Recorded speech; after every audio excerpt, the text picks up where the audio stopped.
timidly said, I know this is awkward, but I've been dreaming of starting to grow food with my kids.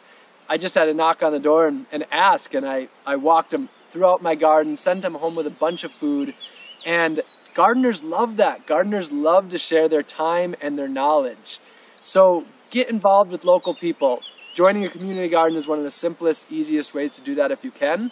Another thing you can do is volunteer at local organic farms. There's a website called WOOFing, Worldwide Opportunities on Organic Farms. It's wwoof.net. And that's a great way to just immerse in local food growing.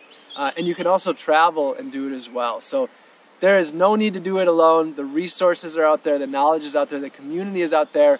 Gardeners welcome people in, so don't do it alone, do it with community. Now, keeping on that theme of local, but moving into actual plants, moving into the planting, where do you source your seeds and your plants? For me, it's all about local varieties. So seeking out local seed companies and local nurseries that have been growing these plants in your region for years or even decades. How that works is if a plant is